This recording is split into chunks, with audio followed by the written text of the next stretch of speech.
जहां साल 2020 हमारे सामने कोरोना वायरस के रूप में एक चुनौती लेकर आया था, वहीं साल 2021 अपने साथ आशा की एक नई किरण लेकर आया और वो आशा की किरण थी कोरोना वैक्सीन।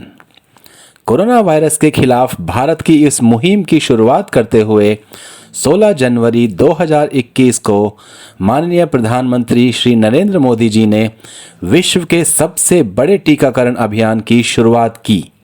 अब से कुछ ही मिनट बाद भारत में दुनिया का सबसे बड़ा टीकाकरण अभियान शुरू होने जा रहा है। लेकिन जहां कोरोना वैक्सीन को लेकर लोगों में एक खुशी और उत्साह होना चाहिए था, ठीक उसके उलट कोरोना वैक्सीन को लेकर लोगों के जहन में शक और सवाल ज़्यादा आने लगे। इस वीडियो में मैं ऐसे ही कुछ सवालों और शंकाओं का समाधान करने की कोशिश करूंगा, जिससे कि ज़्यादा से ज़्यादा लोग इस वैक्सीन का फ़ायदा उठाकर कोरोना वायरस रूपी इस महामारी से न ही खुद को बल्कि पूरे समाज को सुरक्षित करने में अपना योगदान दें। तो चलिए ऐसी ही कुछ शंकाओं का समाधान जानते हैं।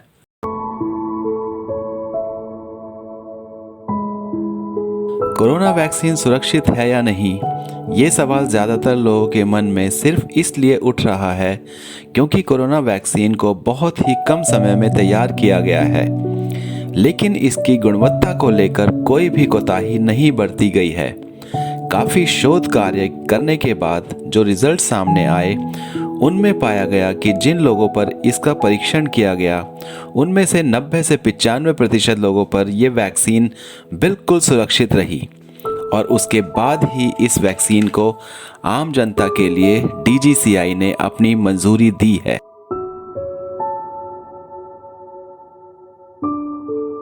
कोरोना वैक्सीन के साइड इफ़ेक्ट्स बिल्कुल वैसे ही हैं जैसे साइड इफ़ेक्ट्स इन्फ्लुएंजा, टिटनेस या फिर बच्चों को DPT की वैक्सीन लेने के बाद होते हैं।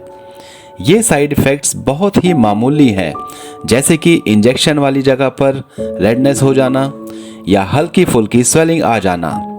इसके साथ साथ कई लोगों को मामूली सर दर्द या हल्का बुखार भी आ सकता है, जो कि 24 से 48 घंटे में अपने आप ही ठीक हो जाते हैं। इन सिम्टम्स के आने का एक मतलब यह भी है कि वैक्सीन के द्वारा शरीर में इम्यूनिटी डेवलप करने का काम शुरू हो चुका है और उसकी प्रतिक्रिया स्वरूप ही ये सिम्टम्स आए हैं, जो कि वैक्सीन की इफेक्टिवनेस का एक अच्छा संकेत है।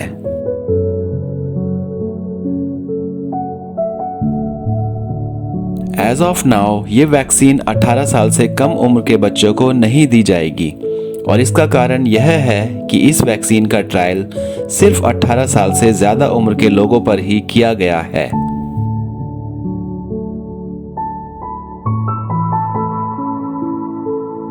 स्वास्थ्य मंत्रालय के अनुसार ऐसे व्यक्ति जो कैंसर, डायबिटीज़, हाइपरटेंशन या थायराइड से पीड़ित हैं, उन्हें हाई रिस्क फॉर कोविड की श्रेणी में रखा गया है। इसके अनुसार यदि कोई भी व्यक्ति इनमें से किसी भी एक या अधिक बीमारी से पीड़ित है और उसकी दवा ले रहा है, तो उसे भी कोरोना की वैक्सीन लेना बेहद ज़रूरी है। यहाँ मैं ये सलाह ज़रूर देना चाहूँगा कि वैक्सीन लगवाने के समय आप अपनी मेडिकल हिस्ट्री के बारे में डॉक्टर को ज़रूर बताएं। कोरोना वायरस से संपूर्ण सुरक्षा के लिए वैक्सीन की दोनों डोज लगवाना बेहद अनिवार्य है।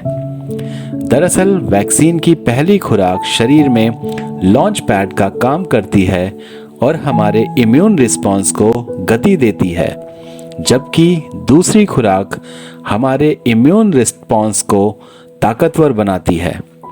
वैक्सीन की पहली खुराक लेने के 3 से 4 हफ्ते में शरीर के अंदर एंटीबॉडीज बनने शुरू हो जाते हैं। वहीं वैक्सीन की दूसरी डोज शरीर में टी सेल्स बढ़ाने का काम करती है। इन टी सेल्स को किलर सेल्स भी कहा जाता है। ये टी सेल्स इम्यून रिस्पॉन्स के साथ मिलकर वायरस के खिलाफ काम करती है। इसके साथ वैक्सीन की दूसरी खुराक लेने से शरीर को दोहरी सुरक्षा भी मिलती है।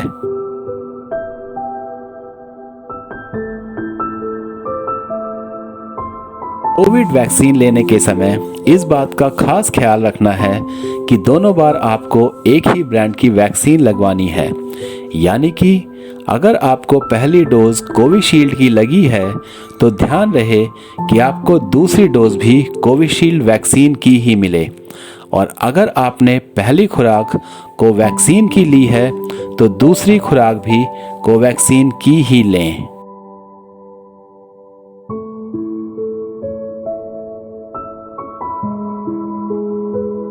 वैक्सीन की पहली खुराक लगने के 5 से 6 हफ्ते के बाद आपके शरीर में वायरस के खिलाफ कंप्लीट इम्यूनिटी बन जाती है।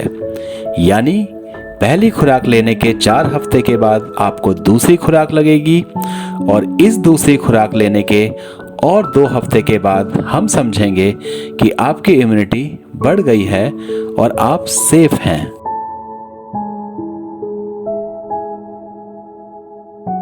ज्यादातर लोगों के मन में ये सवाल भी बहुत आता है कि एक बार वैक्सीन की कंप्लीट डोजेज लेने के बाद क्या ये इम्यूनिटी हमेशा के लिए बन जाएगी और वो जिंदगी भर के लिए सुरक्षित हो जाएंगे, या फिर उन्हें बार बार ये वैक्सीन लगवानी पड़ेगी। तो अभी तक की रिसर्च के हिसाब से इस सवाल का जवाब फिलहाल देना नामुमकिन है, लेकिन माना यह जा रहा है कि वैक्सीन लगवाने के बाद कम से कम 1 से 2 साल तक शरीर में कोरोना वायरस के खिलाफ ये इम्यूनिटी बनी रहेगी। जैसे जैसे ये वैक्सीन लगाने के बाद आंकड़े हमारे सामने आएंगे, तब इस सवाल का कोई ठोस जवाब मिल पाएगा। अभी के लिए बस इतना ही जरूरी है कि सब लोग ये वैक्सीन जरूर लगवाएं।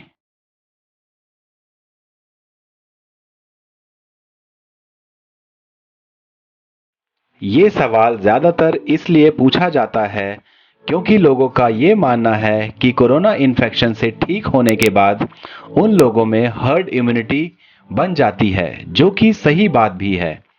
लेकिन ऐसा देखा गया है कि अलग अलग लोगों में कोरोना इन्फेक्शन होने के बाद अलग अलग सिम्टम्स आए। कई लोगों में काफ़ी हल्के लक्षण थे, वहीं कई लोगों को काफ़ी लंबे समय के लिए काफ़ी ज़्यादा सिम्टम्स आए, और इन्फेक्शन के हिसाब से ही अलग अलग लोगों में अलग अलग लेवल की हर्ड इम्यूनिटी बनी।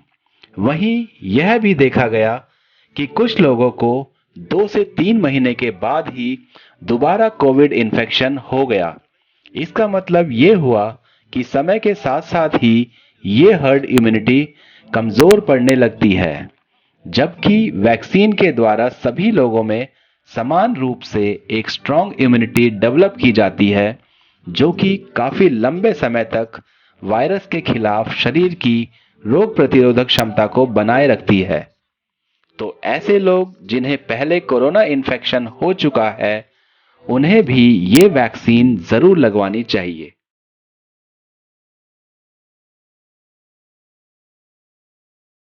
जहां इस बात पर जोर दिया जा रहा है कि ज्यादा से ज्यादा लोग कोरोना वैक्सीन लगवाएं, वहीं कुछ लोग ऐसे भी हैं जिन्हें ये वैक्सीन फिलहाल ना लगवाने की सलाह दी जाती है। इनमें सबसे पहले तो वो लोग हैं जिनकी उम्र 18 साल से कम है। इसके अलावा वो लोग जिन्हें कोरोना वैक्सीन में मौजूद किसी भी तत्व से एलर्जी है, वो लोग भी कोरोना वैक्सीन ना लगवाएं। साथ ही साथ ऐसे लोग जिनको कोरोना वैक्सीन की पहली खुराक के दौरान कोई गंभीर एलर्जिक रिएक्शन हुआ है, उन्हें भी ये वैक्सीन नहीं लेनी है। गर्भवती महिलाएं या ऐसी महिलाएं जो कि प्रेगनेंसी की प्लानिंग कर रही हैं, उन्हें भी ये वैक्सीन नहीं लेनी है। ब्रेस्ट फीडिंग करा रही महिलाओं को भी ये वैक्सीन फिलहाल नहीं लगवानी है। साथ ही जिन कोरोना मरीजों को इलाज के दौरान प्लाज्मा थेरेपी दी गई थी, उन्हें भी ये वैक्सीन नहीं दी जाएगी। किसी बीमारी के चलते अस्वस्थ या अस्पताल में भर्ती मरीजों को भी फिलहाल वैक्सीन नहीं दी जाएगी। ऐसे लोग जो किसी भी प्रकार के ब्लीडिंग डिसऑर्डर से पीड़ित हैं या वो लोग जो खून पतला करने की दवा लेते हैं, उन्हें भी वैक्सीन न लेने की सलाह दी जाती है।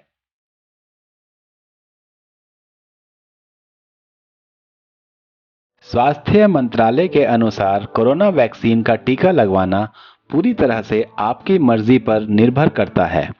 इसके लिए सरकार या कोई भी मंत्रालय किसी के ऊपर भी कोई दबाव नहीं बनाएगी और टीका लगवाना या ना लगवाना पूरी तरह से आपकी इच्छा पर निर्भर करेगा। लेकिन ज्यादातर लोगों को यह सलाह दी जाती है कि वो कोरोना वायरस के खिलाफ इस मुहिम में बढ़ चढ़कर हिस्सा लें और कोरोना वैक्सीन जरूर लगवाएं। आशा करता हूं कि इस वीडियो के द्वारा मैं आपके कोरोना वैक्सीन से जुड़े ज़्यादा से ज़्यादा सवालों के जवाब दे पाया हूं। फिर भी यदि आपका कोई सवाल हो तो आप कमेंट सेक्शन में अपना सवाल लिखकर पूछ सकते हैं। मेरी कोशिश रहेगी कि आपके हर सवाल का जवाब दे सकूं, जिससे कि बिना किसी डर के आप भी कोरोना वायरस के खिलाफ जंग में भारत को जीत दिलाने में सहभागी बन सकें। Thank you so much.